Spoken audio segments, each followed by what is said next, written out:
Hello everybody, today is the day. We finally have all the confirmed information for Halloween Horror Nights 2022, also known as Halloween Horror Nights 31 in Universal Studios Orlando. After months and months of speculation, rumors, and leaks, we finally have confirmation of all 10 houses that are going to be at Universal. We also have all 5 scare zones and the 2 shows. And in this video, we are going to reveal all the details. You're going to find out all the different haunted houses and the scare zones and even the shows that are coming up. And we have a brand new updated map that shows all the confirmed information, all the houses and scare zones and shows. So not only do you know what they are, but you're also going to know where they're at in the park. And we're going to even talk about our recommended approach to getting the best bang for your buck when you go to this event and the order in which to hit these houses and what fills up first. So stay tuned because this is going to be all the information that you're going to want to know about for Halloween Horror Nights 31.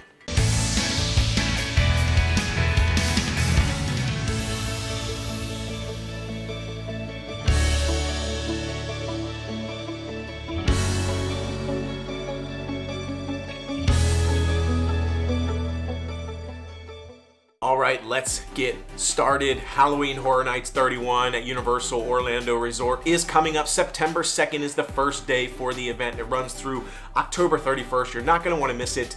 Universal Orlando has finally confirmed all the houses and all the scare zones and shows. It's about time. We're getting really close to the actual event. We've been all kind of waiting. There's been lots of speculation. As I said, we've got a brand new map for you. I'm going to throw it up on the screen right now so you can kind of get a quick at-a-glance view of all the different houses and scare zones and shows coming this year. We've been building this speculation map over time, and a lot of the things we were actually right on the money about, and a couple of things we were a little off on. So we're going to go through all those in detail. But overall, there are going to be 10 haunted houses confirmed. There are 5 different scare zones, and there are 2 unique shows. They're going to be offered in this particular event.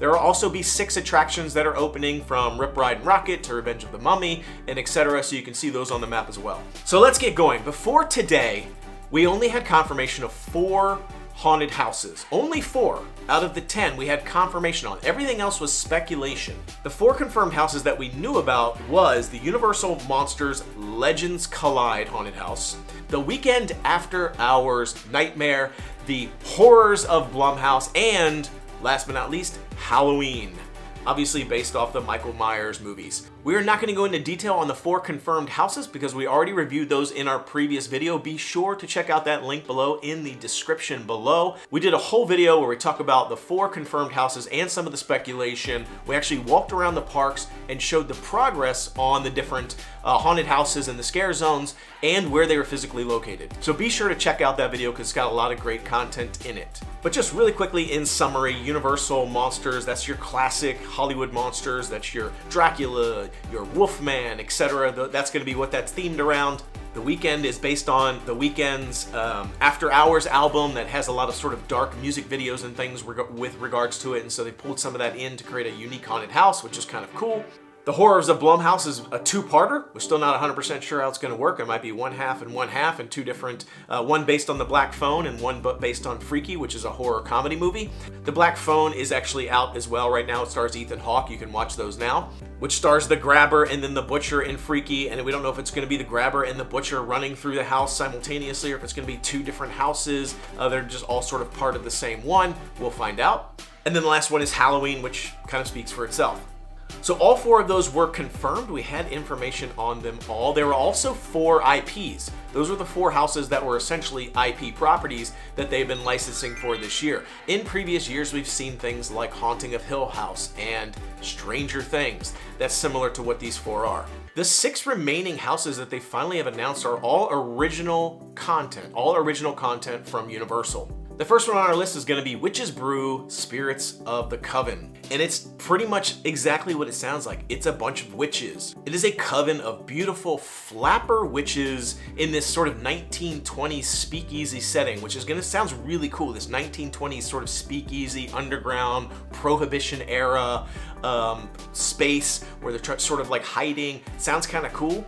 I have a feeling it's going to be these women that are sort of like luring people into this speakeasy, but then they show their true form, their sort of haggish true form, and it turns into a nightmare really, really quickly. It sounds pretty cool. The location of this house is going to be right near Despicable Me. When you walk in the gates, you head sort of straight ahead and to the left. Right up there by Despicable Me will be this haunted house, and it sounds like a really cool one. The next one is Dead Man's Pier, Winter's Wake. This is still speculation that it's going to be a cold house. So sometimes Halloween Horror Nights has an actual cold house where maybe there's some snow and it's meant to feel frozen. They've had some of these in the past, such as the Yeti that they had in the previous year. And this is largely to be considered probably going to be the cold house. If you look at the logo, it kind of shows a lot of frost and snow and freezing, like a freezing lake, and it's called Winter's Wake. And this is going to be sort of like dead fishermen that have come back to life and trying to drag you into the waters and the freezing cold. So it sounds like a really cool, sort of a really cool theme. And Dead Man's Pier location is going to be back there where the Halloween Horror Nights icons were last year. So one of the haunted houses spaces right back in the very back, sort of along that main street. If you go all the way straight ahead back towards the Halloween Horror Nights tribute store, where that will be sort of the very end of where Rip Ride Rockit would be. There's a couple of haunted houses back there. That's where Dead Man's Pier will be. Right next to that one will be the next haunted house we're going to talk about, which is Fiesta de Chupacabras. And this is going to be visiting a Latin American village. There's going to be some sort of fiesta, some sort of party going on. It's going to be very colorful in nature, but it says the streets will be lined with blood. So I'm assuming a lot of chupacabras. If you know what a chupacabra is, it's a weird creature that has gnashing teeth and it seems really scary, and there's a legend about chupacabras, so it's going to be that type of creatures. I'm assuming the whole place is going to be packed with those, and sounds a little scary, but also pretty cool.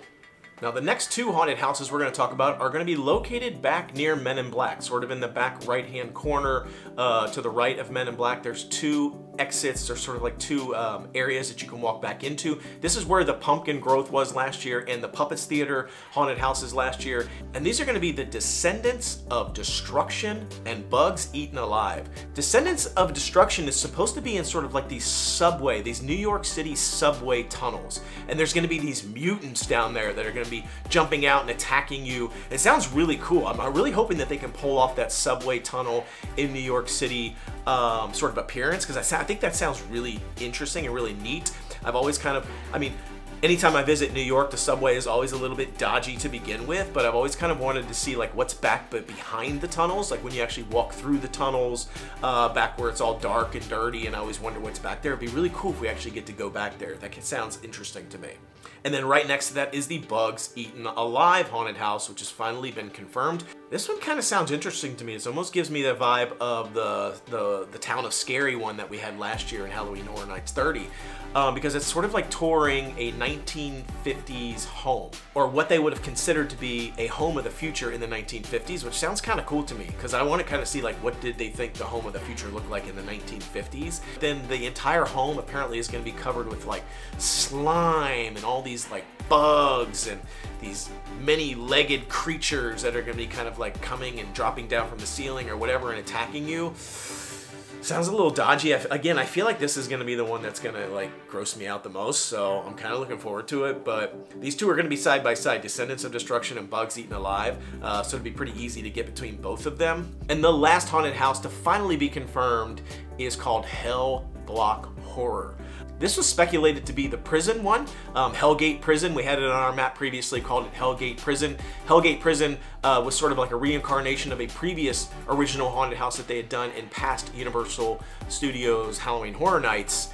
And this kind of still sounds like a successor to that, because it is sort of billed as a prison. It's just called Hell Block Horror instead of Hellgate Prison, but it does say that it's going to be a prison of some kind, but there are going to be these nightmarish monsters as the inmates in this prison, not humans. It's going to be these monsters, and if they escape the prison, if they break out of their cells, it's going to be a complete nightmare. So it sounds kind of dodgy. I'm going to probably envision there's going to be some strobe lights in there. We'll find out, but I have a feeling there's going to be some sort of strobe light effects going on in there and lots of jail cells. So it sounds pretty scary. I can't wait to check it out. And let's really quickly cover the scare zones, because they finally have been announced their formal names. We had attached the names to them already, but they are a little bit different. The first one, which is sort of that traditional Halloween, right in the center area when you first walk in, right by Despicable Me, Minions, and where Shrek used to be, is sort of like the traditional Halloween scare zone. And this is called the Horrors of Halloween. So in that space, you're gonna encounter the Pumpkin Lord and all of his minions, so it sounds like it's gonna be pretty cool. Then as you head to the right when you enter the park, when you're headed sort of towards E.T. and Simpsons and Men in Black over in that area, that's actually gonna be where the Deadly Unrest is. It's been updated to be called Graveyard Deadly Unrest. And this is gonna be some sort of ghastly cemetery on Halloween night. Don't know what it's gonna be. We had said something about maybe vampires or skeletons or zombies or mummies. Don't really know yet, it hasn't said. So it may be more like skeletons and things since it's a cemetery now, so we'll find out. Then a little bit further on, the very next scare zone you come to is gonna be the Scarecrow. And they've updated it to call it Scarecrow Cursed Soil. But again, it's gonna be scarecrows. It does seem like kind of a cool space there, so I'm kind of anxious to see what they do with it. But it's gonna be a lot of scarecrows that are trying to get you. And as we come around the back of the park, right there in front of Fast and the Furious is going to be another scare zone. We had sort of speculated this was going to be some sort of coven, witches, similar to the Spirits of Coven haunted house. It's actually been confirmed now that it is called Conjure the Dark. And there is going to be some sort of evil sorceress that's conjuring up all these monstrosities.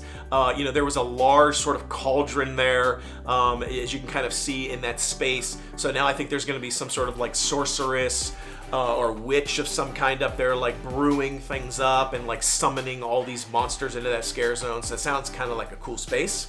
And the last one, which we were calling the Candy Mutants, is actually called Sweet Revenge. And it's sort of a 1950s Halloween parade gone wrong.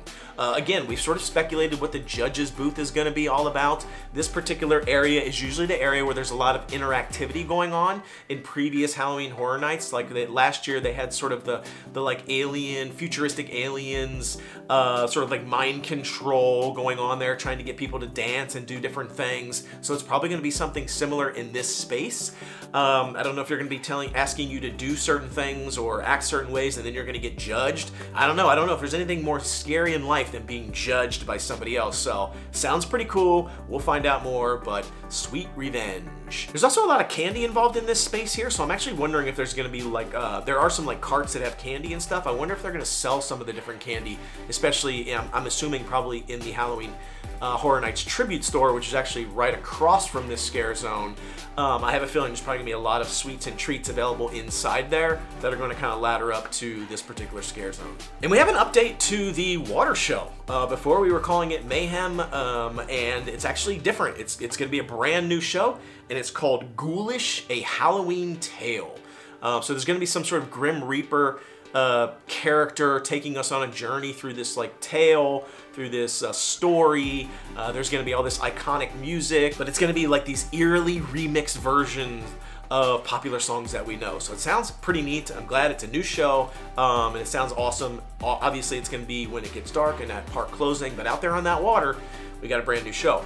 And the last show we have is indeed a return of Nightmare Fuel, which was the hugely popular show from last year. People loved it, so they brought it back this year, but they remixed it a little bit. It's called Halloween Nightmare Fuel Wildfire. Long name, but it sounds like it's gonna be similar to last year's show. It's gonna feature the world famous Fuel Girls performance group, so sounds pretty awesome. It's gonna be a lot of punk and rock in that show. Lots of flames, lots of special effects, pyrotechnics, everything. So it is shaping up to be kind of a big, awesome blast of a show, just like last year. And that show is, in fact, gonna be located at the old Fear Factor Live building back in the back of the park, so should be a pretty cool show. And that's all the 10 haunted houses and scare zones and the shows that are going to be here at Halloween Horror Nights. If you want a copy of the map that we've been using throughout this video, there is a downloadable version of this map on Twitter at The Noble Ways. You can go out there and check it out. We will post it out there and you can download it anytime. You can save it. It's really great to have a map that's going to show where everything is, because one of the big things about Halloween Horror Nights that you need to do is kind of plan your route. You want to plan how you're actually going to get through the park and what order of things you want to hit, because Halloween Horror Nights gets extremely crowded. It doesn't matter if it's a weekday, a weekend, it doesn't matter, which means you could be waiting in line for hours for a particular haunted house. So making sure that you know what you want to hit in the right order is definitely something that we recommend. So don't forget, download that map if you need it. It is available on Twitter at The Noble Ways, as I said. For us, for Halloween Horror Nights, it really makes a difference in what order you do the haunted houses in. Usually specific haunted houses and locations will be the most crowded of all of them. So if you wait until the last minute to do them, you may be waiting a really long time. And the biggest decision that you have to make when you enter the park is to go straight or to go right. That's always the biggest and hardest decision. Do I want to go straight when I enter the park, or do I want to go to the right down Hollywood Boulevard? If you go straight, up on the left, if you go straight, that is where the Halloween haunted house is, based on the Michael Myers films. Up there on the left, just past the sort of amphitheater area there over by Jimmy Fallon's, is the entrance to Halloween. I will tell you that last year, that is where Texas Chainsaw Massacre was. And that was the longest line by far of the night. It was hours and hours. It was probably the longest line I think I've ever seen in my entire life for anything, except for the grand opening of Gringotts on opening day at Wizarding World of Harry Potter, which we waited 7 hours for. It was probably the longest line. So that is one that you are, I have a feeling that this Halloween haunted house is going to be very similar to Texas Chainsaw Massacre. Plus it's like right there sort of near the entrance, and usually the ones near the entrance pile up really quickly. People just head straight there. So we recommend getting there early, getting in line, because that line, if you don't know anything about Halloween Horror Nights, they kick everybody out of, basically kick everybody out of the park right before Halloween Horror Nights starts, and then everybody is just in this giant mass of people waiting to get in. And as soon as they open the gates, it's like a flood of people heading to these spots. And so you want to be near the front of that pack, trust me. And then when you get in, Halloween is probably the very first thing that you're going to want to hit up on the far left. I would skip over things like Spirits of the Coven and some of the other things that are on that side and go straight to Halloween. I have a feeling that's going to be the big ticket item. The other one up on that side, which is probably going to be also very popular, is the Dead Man's Pier, because if it ends up being a cold house and sort of like snow and things on the inside, it's going to be a really cool experience, and a lot of people will want to do that one. And it is up there by Halloween, so if you go straight and up to the left, you can do Halloween and then Dead Man's Pier back to back, hopefully before it starts to get too crowded. The other choice, which is to go to the right, also makes sense because there are two haunted houses over to the right that are literally side by side that you're going to want to hit, because I feel like they're going to be popular again. And these two haunted houses are located in the same location where last year's Haunting of Hill House and Beetlejuice were, which were again were very popular houses that had really long lines. And these two haunted houses are The Weekend, After Hours Nightmare, and the Universal Monsters Legends Collide. I think these are going to be two popular haunted houses this year, and they are right next to each other over by E.T. So E.T. and the Curious George area, those are the two places where side by side these two haunted houses are. So if you go to the right, not only do you get to go through two scare zones, you'll get to go through the Graveyard Deadly Unrest and also the Scarecrow scare zones. You will also go straight to where there are two haunted houses that are going to be very popular. So you can kind of kill a bunch of birds with one stone going to the right. In the very back of the park is the Horrors of Blumhouse, which might end up being a popular haunted house, but it's just so far back in the back that I can't really recommend heading straight for it unless you're just a huge Blumhouse fan. I would recommend hitting that later, because as people start to wind their way around the park, it'll probably fill up a little bit slower, so you don't have to worry about it too much. And as in past years, I think the ones over by Men in Black, which were like the Pumpkin Growth and the puppets from last year, which this year is going to be like Bugs Eaten Alive and Descendants, I think those aren't going to fill up as fast. They haven't traditionally been as long of lines. Don't quote me on any of these things because every haunted house is going to be different, but I just feel like this is where people are going to head. So the biggest choice that you're going to have to make right out of the gate is, do I go straight because I want to do Halloween's and the Cold House, or do I want to go to the right because I want to check out The Weekend and the Universal Monsters? I wouldn't be surprised if The Weekend even actually shows up in the haunted house. How cool would it be if The Weekend actually showed up in that haunted house one night? I mean, that sounds pretty awesome. I think he's actually scheduled to be in Orlando at some point in September, I believe, for some sort of tour. So I don't think it's outside of the realm of possibility he could actually make a quick pit stop over and jump into his haunted house. So there you have it. That's all the information that we have. All the houses have been confirmed, all the scare zones have been confirmed, and the shows have all been confirmed. This is information straight from Universal Studios Orlando, right from their mouth. They may start putting out some more sneak peeks and videos and things of some of these other haunted houses as we get closer, but right now this is all the information. It is late breaking. Download the map, don't forget. Be sure to check out our other content, also our other video below. Like I said, lots of other content linked in the description below. Hope you've enjoyed this episode. Be sure to share this video with other people who may be thinking about Halloween Horror Nights 31 in Orlando, and maybe they're going to be coming, maybe they're trying to plan their night, maybe they're trying to figure out what do they want to do. Hopefully this video has helped you, and hopefully it can help them, so be sure to share it. Comment below, let us know if we've missed anything. Are we wrong about anything? Do you have a better suggestion on the order of houses and things that you think that we should people should go in? Any recommendations? Definitely let us know in the comments. We'd love to see it. Be sure to like. Don't forget to subscribe to our channel. Still like 98% of the people that watch these videos are not subscribed to our channel. Subscribe. You know you want to. Until we see you again tomorrow, thanks again for joining us. The Noble Way is the easy way.